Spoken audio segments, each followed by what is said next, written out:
Hello and welcome to episode 102 of Just Keep Writing, a podcast for writers by writers to keep you writing. I'm Marshall. I'm Nick. I'm Brent. And I'm still Big Red. No, I'm LP. And I'm Will. Gentlemen, we're back again. I don't know what's going on with the intros, but I like it. It's all good. All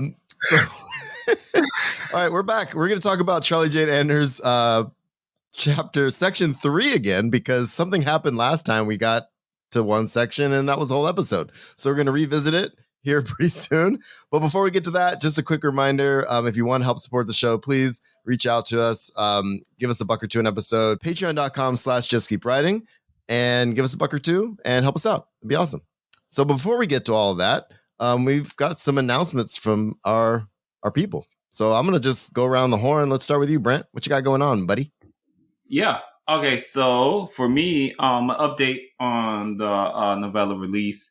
I've talked about it on here. It's not been a secret. This thing's been kicking my butt.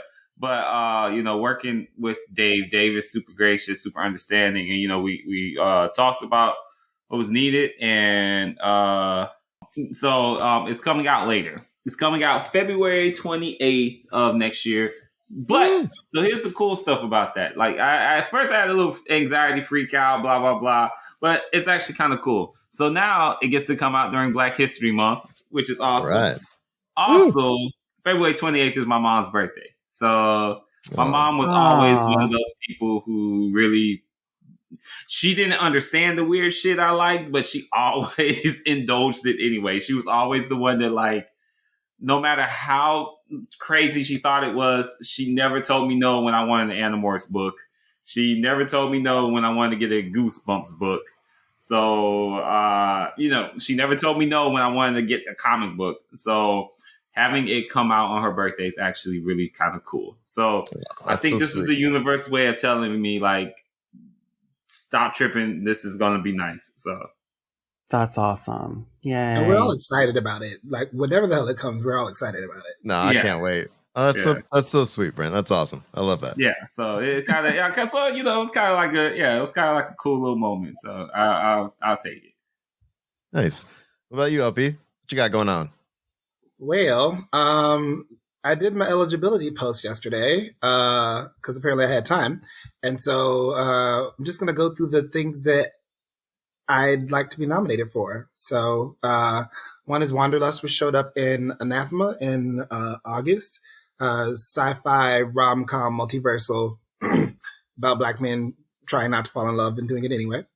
The next is the Tor.com nonfic that I wrote about Locust. Locust is in danger of closing, and we don't want that because we don't have a trade publication for SFNF without Locust. And so it's kind of a plea for people to jump on their Indiegogo and support this institution that's been supporting us for so long. I don't want to be nominated for that because I think that was just a service. And if you're thinking that you should do something after you click on that, click the next link and go and drop some money in there or get a subscription. There are lots of things you can do.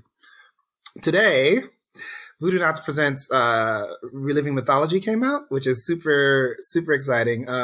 I'm actually just an hour off of the launch party right now, and listening to people read the stories that are in the anthology was really kind of powerful, and I'm super proud of it. And I'd really love it if that was nominated, as well as me, Shingai, Hugh H.D. Hunter, and Eva Ndlovu. Shingai is an editor at Podcastle. I also edited an issue of Speculative City. So, if you think I did a good job in any of these places, just let the world know and nominate a bitch. And so the last couple pieces are Voodoo Knots. We do a lot of stuff that people can't see unless they're Black, because all of our work is kind of intra-community focused. And if the Kickstarter for the anthology was any indication, then people do kind of see what we're doing, and that's good. But awards and stuff will help us to build validity in other people's eyes, help us get funding. And we're about the community. We're about bringing Black people to the fore in the community so y'all can see the breadth of what it is that we're doing. And the last thing was one that I was not expecting. Just keep writing. I was going to ask that people try to nominate the podcast before I became a co-host. Actually talked about it in an episode, and then I got on the group chat the next week. So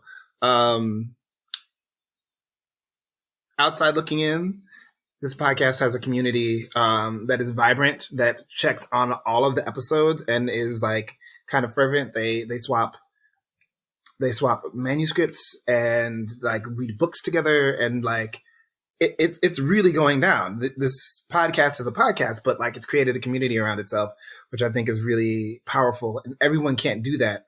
I've seen other organizations try and fail miserably. And the fact that this is self-sustaining is amazing. So on the one side, this could be a fan cast. On the other side, this could also be a conversation about a community award. So these are the things that you can nominate me for. Sorry, there's a poem in the anthology that I wrote. You could also nominate me for Stars Born Blue. So Stars Born Blue, Wanderlust, Best Short Editor, Reclaiming Mythology, Voodoo-Knots, Just Keep Writing. Those are the things that are nominatable. Those are the things you can nominate that I'm involved in, and also several people here are involved in. So you could, just pass them nominations around if you want to. Praise him. That's awesome. I appreciate you throwing us in there on that, but you're doing awesome stuff, man. Thank you.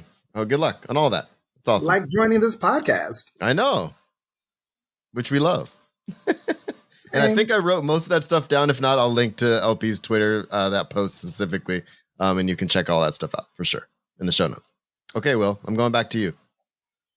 Okay, you have great. an announcement, right? Well, I have another announcement just because I've been talking about it. My webtoon that I wrote that my friend Sebastian, we're working on it, is actually going to come out now on February 1st. I am going to put a link on the show notes when we are close to launching in our Instagram, because we're doing like a heavy marketing push. Also, with that being said, there is something that I did not talk prior to the podcast that I want to actually have everyone pay attention to when they listen to it. The HarperCollins union strike is happening right now, and it's for better working conditions. And what we're asking everyone is not to not purchase HarperCollins books. We want you to do the opposite and keep purchasing them, because it is actually going to prove a point to all of the executives who made record-breaking profits that the collective employees are asking for only, altogether, everyone, $1.1 million. So we're going to link an episode to a podcast called Print Run. It's from two agents, and they actually go in depth of how much the employees at HarperCollins actually talk to other authors and agents to do best by everyone, because it is in everyone's best interest that these people who work so hard, like editors, actually get paid properly, because they're going to be the champions of your book. And they have actually put a lot of thought into this. It was from the union itself that said that they didn't want people to boycott buying HarperCollins books. They wanted them to, because it is only going to help out the authors. They don't want the authors to suffer, but they need to be properly compensated. And Print Run goes into detail about what's so amazing about the union and why they deserve it and why it's good for agents, authors, and everyone who works there. I think if everyone can have a minute and listen to it, it really does go in detail about what the union did and how thoughtful it was, just to make sure that they weren't hurting authors, that they were really trying to benefit them. And I thought it was just because they purposely waited till the end of the year, because almost all the contracts and everything would have been done. All of the things for marketing would have been done. And yet the executives at HarperCollins, and I'm paraphrasing, so listen to Print Run. It's a really great podcast as well from two amazing agents. Really they were just really thoughtful in everything that they were doing, and they deserve that raise. So I forget what I was going with it. Just they No, that's deserve awesome. it. So I just want to make sure it gets in the show notes and stuff so people can check that out and do their part. That sounds awesome. I'm glad you guys brought all that stuff up. All right. Well, I think me and Nick have established we have no announcements except school is kicking our behinds. So we should get to back to Charle Jane Anders, huh? Yeah, let's do this. All right. Are you ready? Oh, yeah. Everyone ready? Absolutely. All right. Buckle up, bitches. Now we're going to go into the section of people are only as interesting as their relationships. And I love that our Charle Jane says, I don't write characters, I write relationships.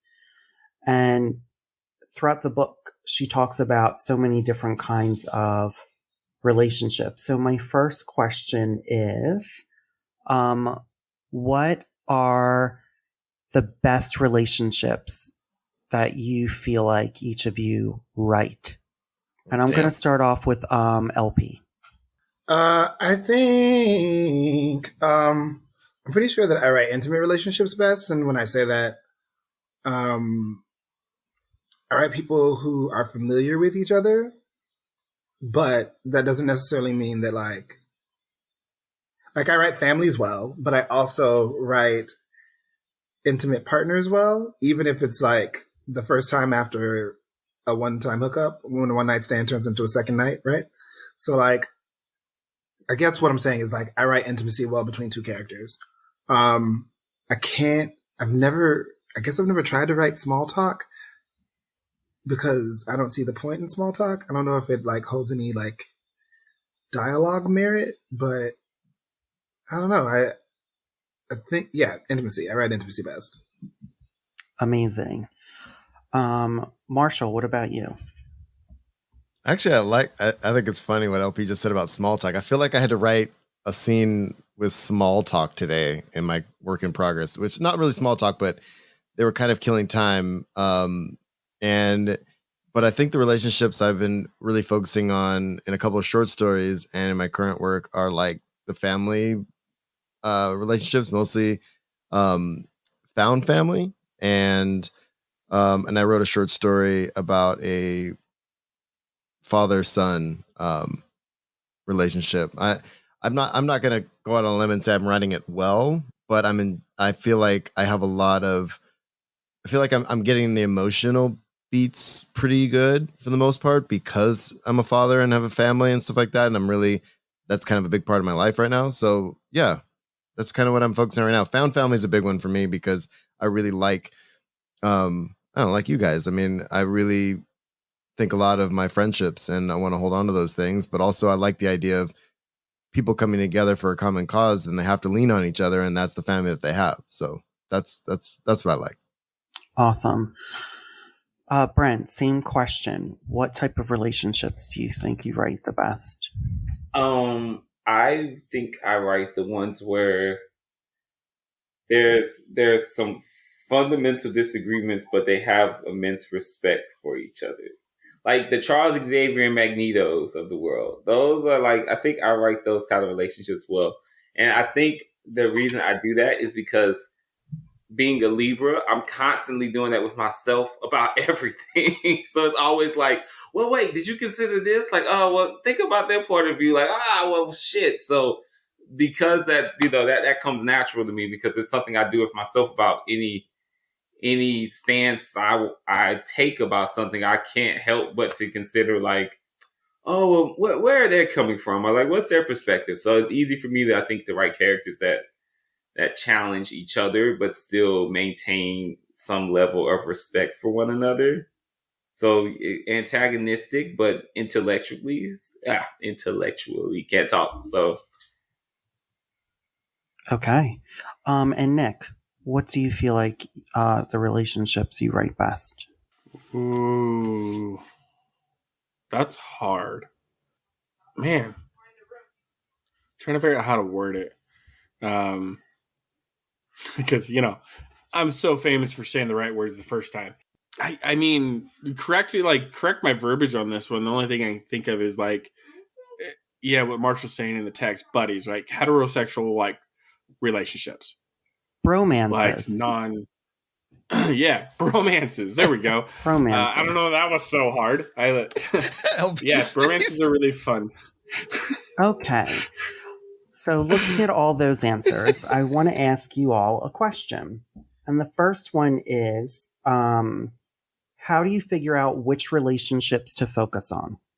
And once you found the pairing you want to highlight, how do you strengthen their dynamic and troubleshoot any problems? So with LP, you said, you write intimacy. That's, your like standout. So how do you figure out what aspect of the relationship that you're going to focus on? And then how do you highlight their dynamics and also troubleshoot any problems between the characters? It depends on what the scene needs. I think in plot and I think in character. So it's like, okay, I need this to happen in the scene. So what does X need to do to provoke so-and-so to do 3, Roman numeral 3, right? Like, great. Okay, cool. So what groundwork do I need to lay before the scene happens and then see that? And by that, I mean, put a bracket in somewhere else so that like, I know to come back and make this make sense later on. I don't usually have a problem with characters, with relationships, because I can usually have a sense of what they are going in. It's just when I get to the end, sometimes I'm like, how do I make this feel resonant? How do I make this feel like this was worth the journey? Okay, good answer. Marshall, you talked about family relationships and found family. So when you're talking about like a found family, it's more than 2 people. So what relationships do you decide to focus on maybe first when you're first, like say it's a novel? What relationships do you decide to write first, and how do you highlight them and also troubleshoot them? Like how do you make the dynamic happen? Yeah, it's actually something I'm working on right now. I think I had to figure out the POVs first and what perspective the story is going to be from and how. So let's say, for example, I have 5 people in the found family. Let's say I have the POV character and so I need to figure out how to get information across to the reader about the other folks when he's not around too, right? So actually, this was something that I wrote recently, which I got this idea from my mentor for my program. He said, what about, if somebody's talking about somebody else and they happen to be listening? And since I'm on a starship, it actually worked out pretty well. So I have this whole conversation about, rather than do a flashback, I did this whole thing where I was having a conversation, 2 characters were having a conversation about the POV character, but he was listening in. So just like, it was kind of weird, but at the same time, I'm just trying to figure out how that character interacts with everybody else and how they look at him, and make that work. And I know I'm not answering your question because I don't think I'm doing it right now because I'm just drafting, but I really am just, I don't know. I guess the main focus is how they look at that POV character and how they react in the world because of that relationship. Does that make sense? Or am I not answering the question? I might have missed the question.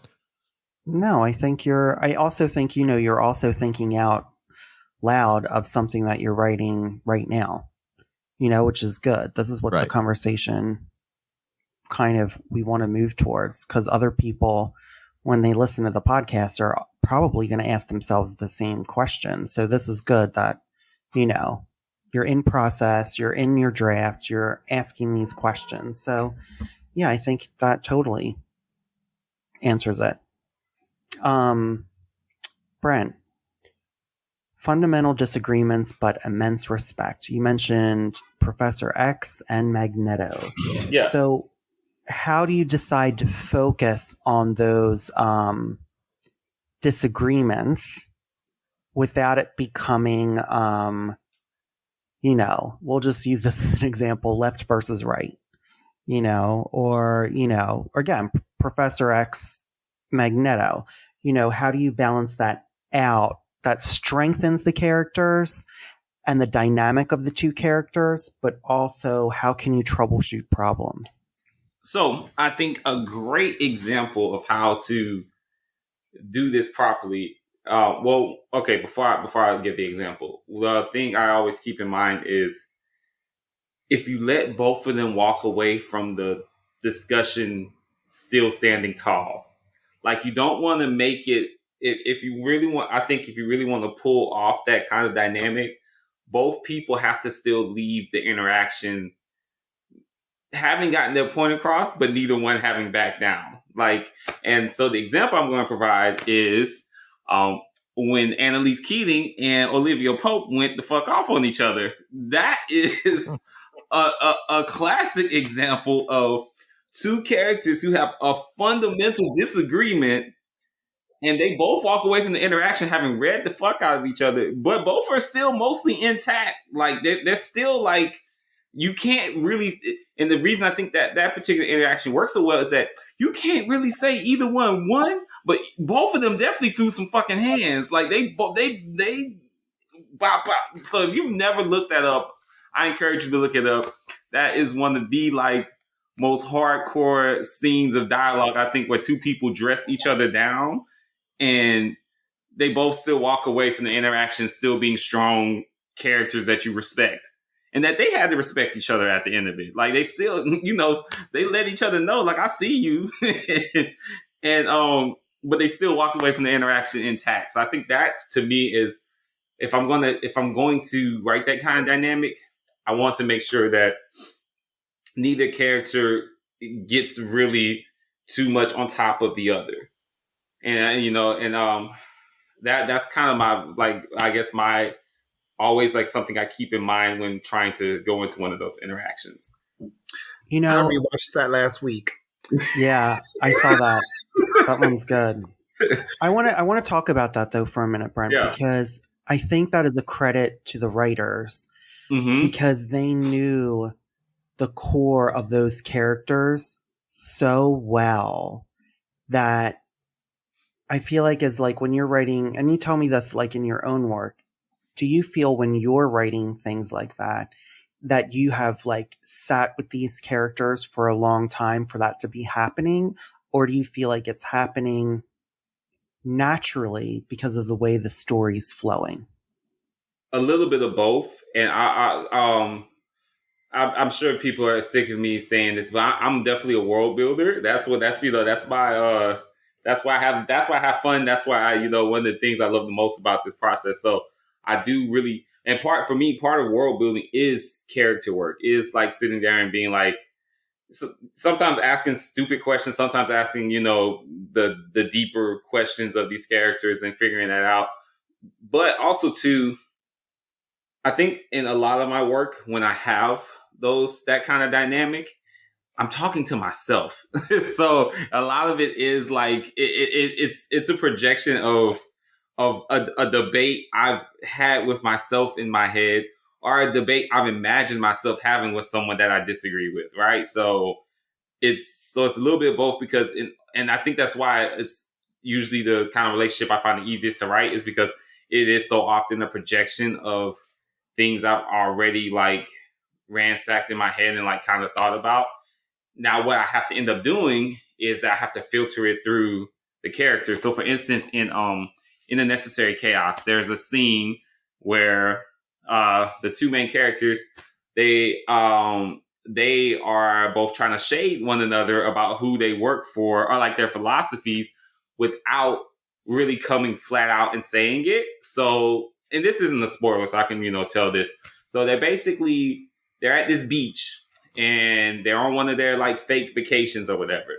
And this particular beach has this pristine blue water that's like, just unnaturally glowing blue or whatever. And the reason it is because one of the empires that Vade works for did some magical experimentation and polluted the beach. And that's where the actual pristine quality comes from. So authors makes this little comment, like shading the fact that like, oh, this is pretty, but it's not real. And then, and Bade catches it, it's like, oh, he's throwing shade at me, but he doesn't really, I really can't like confirm it as such. So then he just comes back with his own little dagger with like, talking about, I can't remember exactly how the scene goes right now, but something about like, sometimes things that are built are better than what's natural or something like that. So it's like they're like throwing jabs at each other without actually like really, it's not trying to take one or the other down. It's having a conversation with each other and still leaving both characters intact. I promise the scene reads a lot better than what I just explained. But yeah, so that's just like kind of like how I approach it. It's just kind of like I want them to leave their interactions mostly intact. And I think it builds the tension if every time they interact, they're getting their points in, but they're not necessarily, then no one's really coming out on top. And I think you build that tension until you have that final confrontation and things shake out however they shake out. Amazing. Nick, so talk to me about your bromances. Which bromances do you decide to focus on first? Is it always you just writing like two bros and they're like, oh, we're besties, or, and, like how do you highlight their strengths and also troubleshoot any difficulties, with the characters? Yeah, interesting question. Thank you. I'm an interesting person. Yeah. So I really I think, and this comes from like being in the military and having bromances all the time, like having one with Marshall, and being made fun of for it because we like to golf and wear collared shirts. Yeah, it's important. It's the right attire. It's the right attire for a golf course, to be fair. But continue. Right. So I mean, for me, like the focus has to be the banter, right? If there's no banter, like I kind of feel like there's no real bromance. Like being that type of relationship, there is some leeway to poke fun at certain things that other people can't, to say certain things that other people can't, because you guys have that understanding with each other. So I really like to highlight that. But like going along with the strengths and weaknesses, like they have to balance each other out. They can't be two identical people. They still have to be different people with their own interests and their own likes and things like that. And they're going to have to clash. But the beauty of the bromance, like you see a lot of compromise coming that way, for one or the other. And if that balance of being compromising with each other ever gets lopsided, I think that's where the conflict comes into play with that one. Hey, like we've been friends for 10 years, but like, ever since something happened, you've been really selfish. Like it's not the same relationship, and you kind of get to tackle it from that angle and stuff like that, which is really nice. So here's my question for you. What do you think is the difference of writing bromances versus romances? Besides the obvious, like, they're not sucking each other's dick, because then that turns into like some hot and heavy, gay stuff. So talk to me about bromances. Like what is different about writing as a friendship bromance versus like a romance, or like, just like hot and heavy. Yeah. I mean, there's different type of tensions that you can play with, right? So obviously we all know what a romance tension is and how that plays out and what the writer does in order to explore that. But I think with the friendship, there's all sorts of different tensions you can play with, from going to like you feel like a found family to be feeling like you're being ostracized by your friend. Things like there's so many different layers, I feel like, to a bromance that you can explore that it really amps those up, on that one. Do you feel like the tension in bromances can also be just as intense as the feelings towards romances? Like, do you think one is more intense than the other? I think they both have their merits, and I think it depends on what kind of story you're trying to tell. I mean, for me, I'm not a romance writer, so I'm going to say, hey, like the bromance has the higher tension output. It has the bigger capacity, in my opinion, to draw on. I mean, we see it in the movies all the time. Like, oh, I was crossed by my best friend. Now I'm dead. I'm getting revenge. We see that quite a bit. Which could also be said the same for the romance end of things. I just think it just plays out differently, and I feel like there's certain emotions that are more intense on the bromance side than the romance. Got you. LP. Yeah, I went to TikTok to, develop my theories about people. And a frequent thing that I run into on the gay side of TikTok is conversations about how, like, men yearn for these, like, really deep emotional connections with other men and, like, kind of tolerate women to have sex. And I'm not saying that this is why Nick and Marshall connect. I'm saying that, like, sometimes I feel like those dynamics can be super interesting and very fun to, like, watch unfold. Like, there's that point in Lord of the Rings where, like, they're, like, this far apart. You're like, kiss. It was like, I know y'all are feeling the sexual tension. I'm feeling the sexual tension. And so I wonder, like, because what Nick said was that bromance has more relationship tension than romance. And I was like, but does it if they fuck? Like, I think the only time that, like, Nick's making a face. I think that, like, the only time that we've actually seen that dam break is when, like, watching, like, Brokeback Mountain, where it was like dudes doing dude things and then they kiss and you're just like, whoa, shit, I've never seen a story break like this. And so all this to say, what do you think about the theory that, like, men prefer deep, intimate connections with other men? And obviously I've seen the two of you with your wives, and I know that, I've seen the two of you with your wives, and, like, I don't, like, think that you want to have sex with each other. But, like, what do you think about the depictions we see this in real life and also in film and television and literature? I'm going to go first for a minute because I want to talk about that. And then Brent and then Nick, because we're going in the order who had their hands up.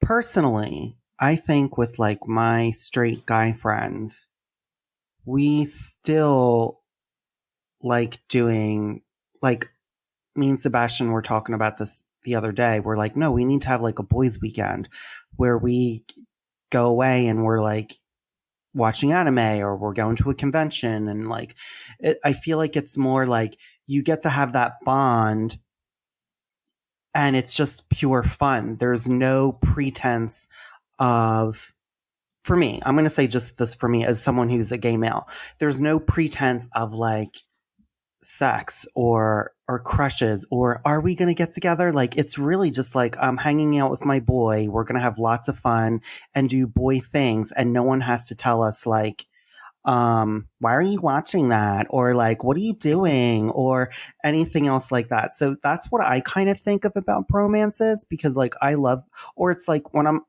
hanging out, like, my friend Kevin, who's also straight, like, when we do stuff together, like, growing up, a lot of people didn't understand why we were friends because I was gay and he was straight. Right. But then when you actually sat us down, like, we all liked the same things. And then when people saw us interact together, they're just like, you guys are just like two idiot boys, like, who are doing dumb boy stuff. So that's how I kind of think of it. Anyway, Brent, you go. Well, I was thinking about it in a less innocent way, I guess, in terms of, like, there's a quote, and I wish I'm not going to get it right, so I'm only going to be paraphrasing here, but it was basically it was someone calling out straight men. They were like, in every way that counts, straight men love other men. And because who do they admire? Who do they cherish? Whose words do they value? Who do they let influence them? Who do they respect? And then all those answers, it tends to be other men. And so in every way that counts, except for the physical act of sex, they like men. Yeah, they want to impress men. They want to be friends with men. They don't. And so I've had straight male friends that I've actually had to tell one to his face, I'm like, you actually don't like women. I was like, you like to fuck women. You don't like women. I was like, because in every way that counts, in everything I've ever heard you say about a woman, it has been something negative.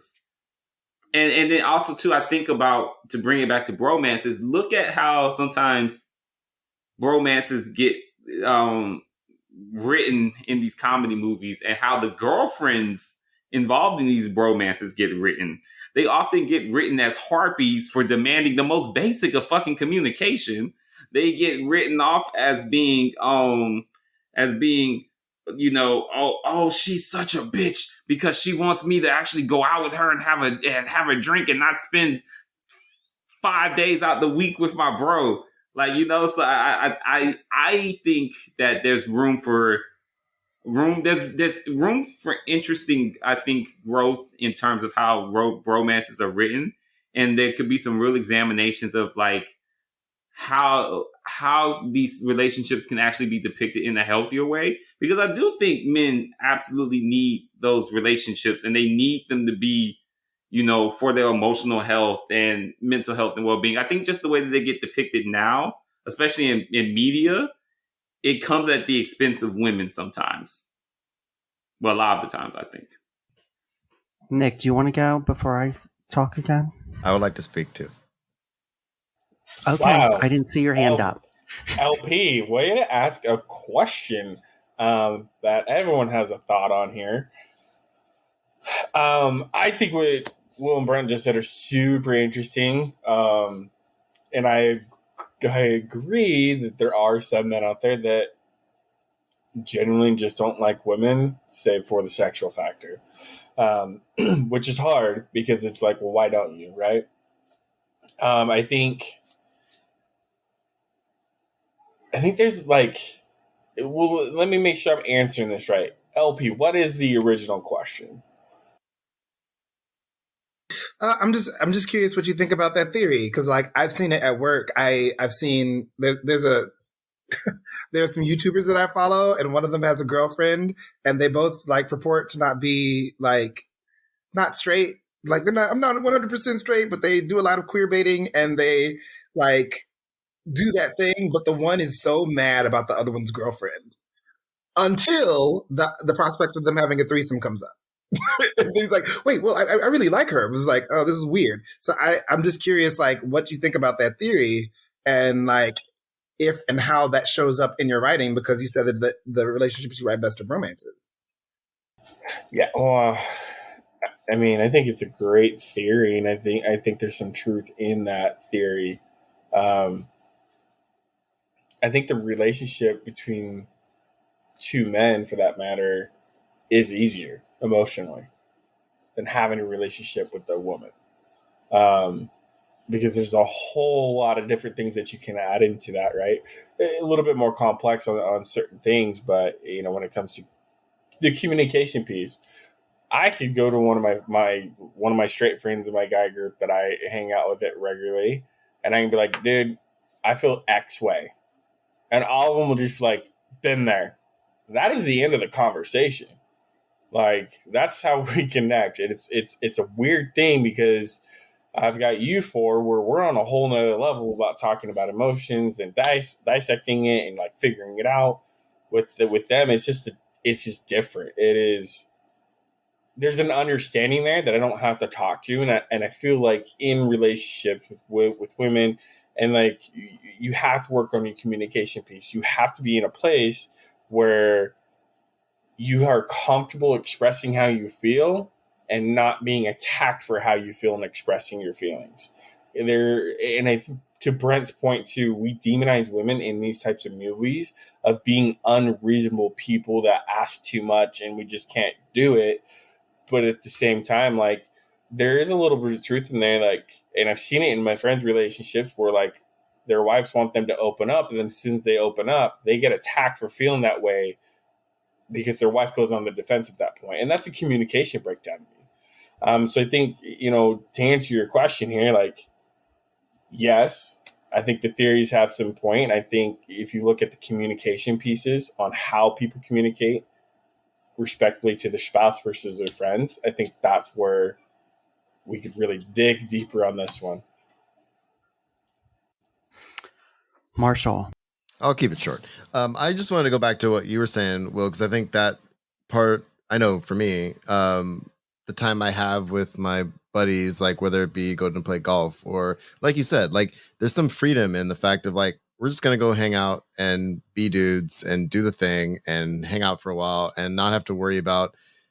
I think it also depends on what you have, what your home life is like too. Like, you know, I have a wife and kids and all this other stuff. Like, it's nice to like grab a buddy or two and go and do a thing and know that I'm going to come back to that and it's going to be fine. But it's like, there's a freedom, I think, in that. And I think when going back to writing these type of relationships and going back to the question I didn't answer very well earlier, like the main character of the story I'm writing right now is there's a bromance with him and a longtime buddy.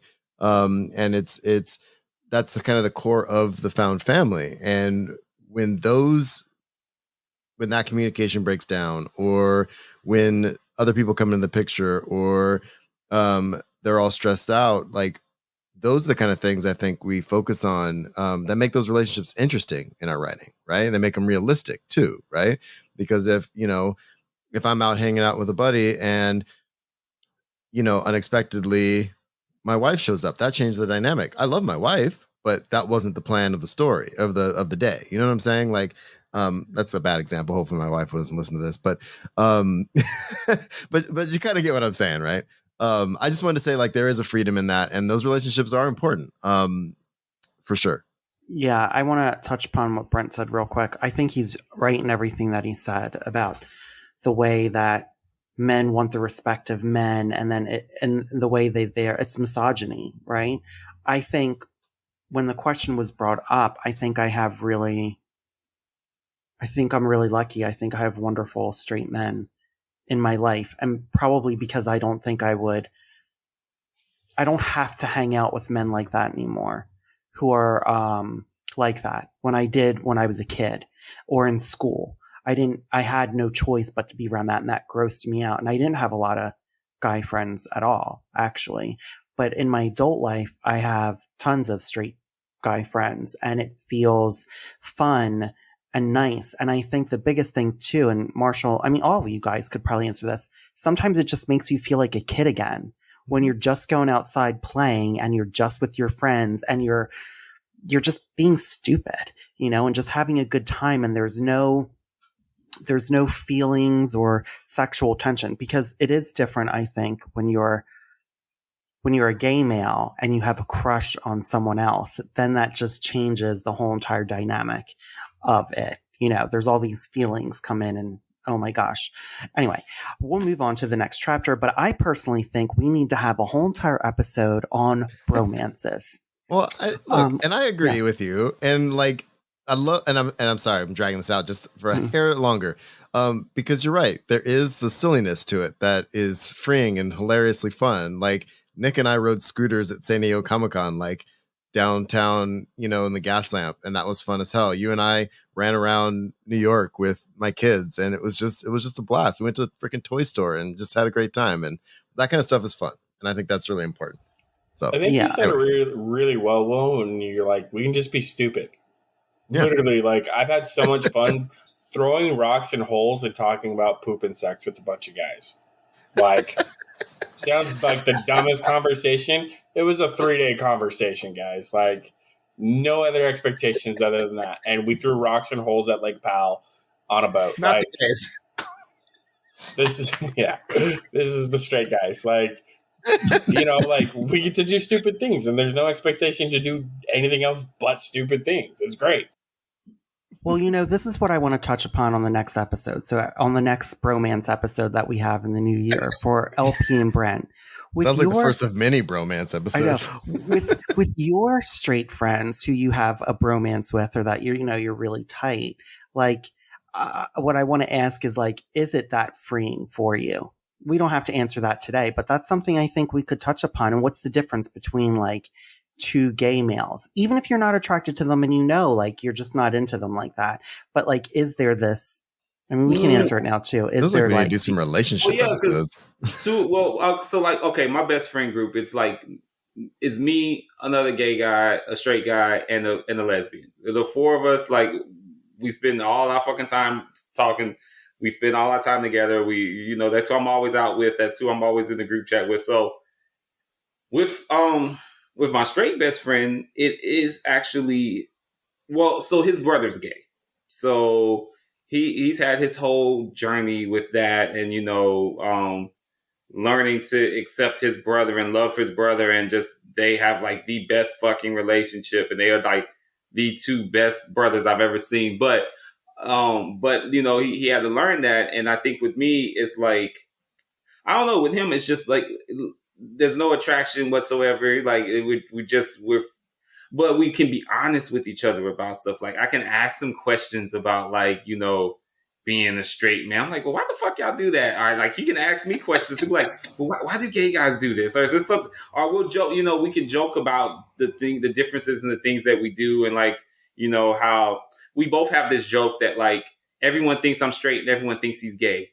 And so we always constantly joke with each other at the club. I'm like, well, send the girls to him. So I'm sending the girls over to him, and like bring the boys to me. So it's like you find a different dynamic. But like with my gay best friend, it's I don't know. It's the same thing. We make kind of jokes and stuff and whatnot, but it's just that I think there's just certain experiences that you can only talk with about somebody if you've lived it and if you've been through it. Like there's certain things about straight life I don't understand. I don't want to understand. It is totally fine. I don't need that experience. And there's certain things about, I'm sure, like about the gay experience, it's like he's totally fine knowing nothing about. Like, or doesn't want to, have that level of intimacy with, I guess. But I think the through line is, as much as we are silly, there's also times where we know we gotta call each other out about our shit. And I think that to me is when you have like a healthy bromance, so to speak. And the ones I was speaking on previously, I think I've seen so many relationships where they let each other get away with shit that I'm just like, what? What are you doing? How? Is that really your friend? Like, are you letting them get away with it because you have fun with them? And so I guess that's more my call out with a lot of these, and I see it with straight men mostly, is they let their bro get away with this bullshit because, well, this is my bro, I have fun with him, this is who I got to get drinks with on Friday. But he's beating the shit out of his wife at home. Oh no. Yeah, see, when you say that, like, no. I think any of my friends, straight or gay, if anyone was doing that shit, they would fucking call them out and probably beat the fuck out of them, which I'm happy about.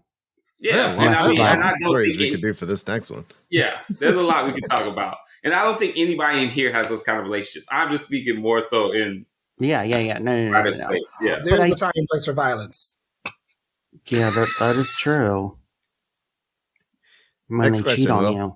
Yeah, when they cheat on you. That's when you just grab their shit and put it in a bonfire and light that shit on fire. I do want to have a whole episode on this, though. We should have a whole episode. We really should. I think I have some stories about some of. Yeah, go. Yeah, please, Will. Okay, so I think we have time for one more question from this section, my friend. We did it again. We didn't even get through the whole section. I understand that. that. We have to do another episode. We're already at an hour, so I'm just saying we have time for one more question. All right. Just stop asking good questions. I think we should do two. Okay, so all right, so I want to talk about one way to feel better about the world. Okay. The world can be a scary place sometimes. I'm reading this from the book, everyone. There are carnivorous office pigs with razor-sharp key fob teeth, and 50-foot tall swans keep scooping people up in their palatial bills. Dirt bikes have come to life, ridden by people made of dirt, and they want us to turn everything into dirt. But there is one easy and hopefully fun way to be less despondent, and to get in touch with your own sense of optimism and possibility. You can write about people who want things.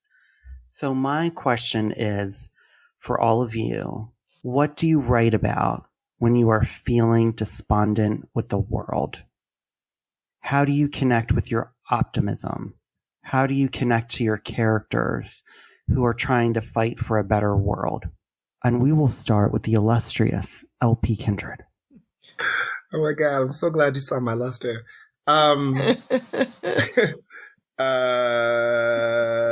Very not known thing. The P in LP Kindred stands for pariah. In my head, I am a very lonely person. And I think I've been depressive for a very long time. So in those moments when I'm writing for and about or trying to do is people connecting, which can sometimes feel like the hardest thing on the planet to do. And so I think most of my work on some level is about connecting. And then like, as you zoom out, it's about communities and what makes a community, what makes a family, the demands a community has on an individual, the demands an individual has on a community. But like, it's about me at a core level wanting to connect. I love that. And now we'll go to Marshall. What do I write about?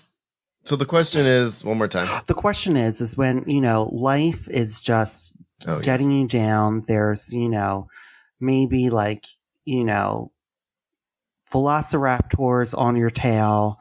The Death Star is aimed at your planet.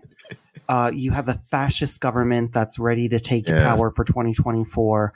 What do you write about for optimism and to give you hope? How do you connect with your cat? Yeah, that's a little soon. I mean, listen, I'm just saying dystopia is here, everyone.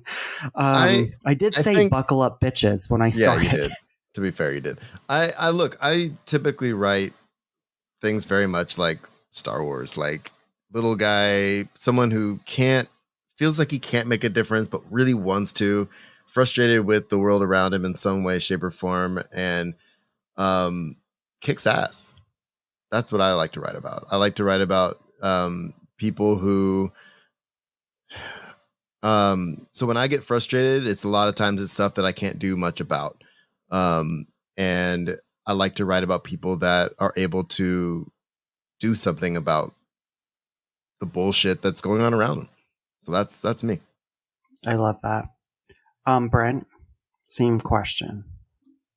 So this may sound counterintuitive, but I make it worse in my worlds because I have to remind myself that, no matter how hopeless or out of control or terrible things seem now, that it's always been there's always a place you can find where it was much worse or is worse or is heading towards something worse, and that's not to dismiss the current worries of the moment, because I don't ever want to be that person that's like, oh, well, there's starving children in Africa. You know how they always just do that bullshit when you didn't want to eat your food.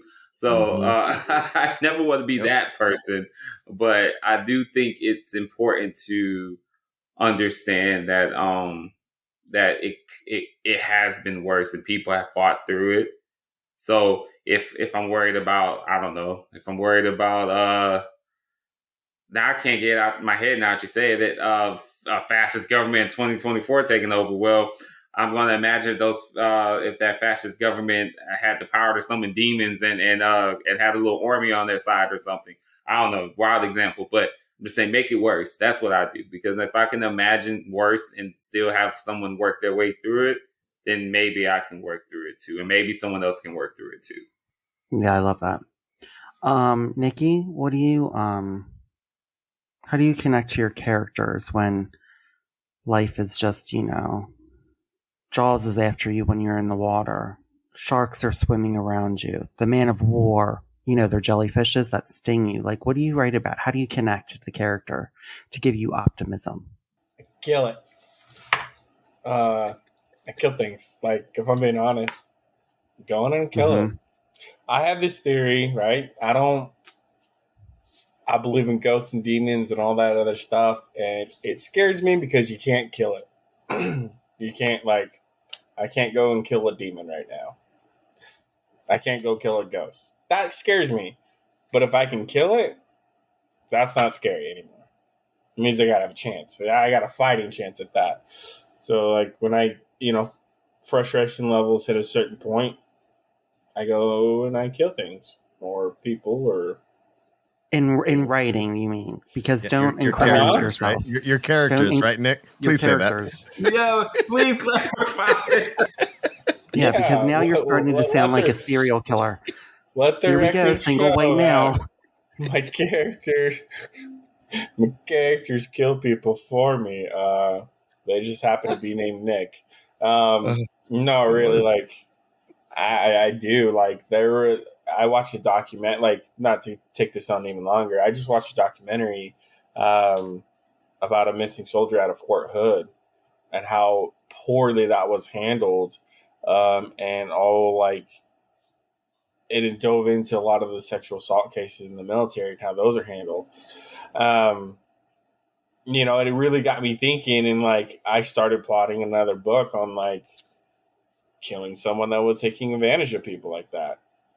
And that's just what I gravitate towards. Like, I'm going to end up writing a murder mystery where you're in the eyes of the killer the entire time and you don't realize it until the very end. So it's going to happen. But, you know, if we go on a true crime podcast, Crime Junkies, favorite of mine, love it.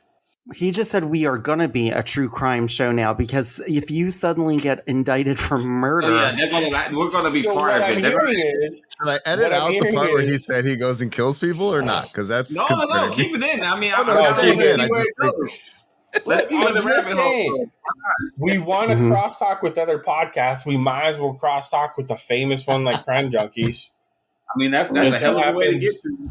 Wow. Yeah, I guess. Wow, tonight with your verbs are just like... You know, y'all Are should just have known amazing. this was going to happen from the first mistake that I walked into 10 seconds So into we know who's ponytail. getting a thesaurus for Christmas. Oh, We're bringing wow. a thesaurus. Wow. Look, that wouldn't even help me. I don't even know why. I'd probably I'd find more words to say. Look, especially in that blacks only office. You guys, I can't. It's just washcloths and segregation up in this podcast. There's no washcloths in that office, as Marshall. Nope, not a single one.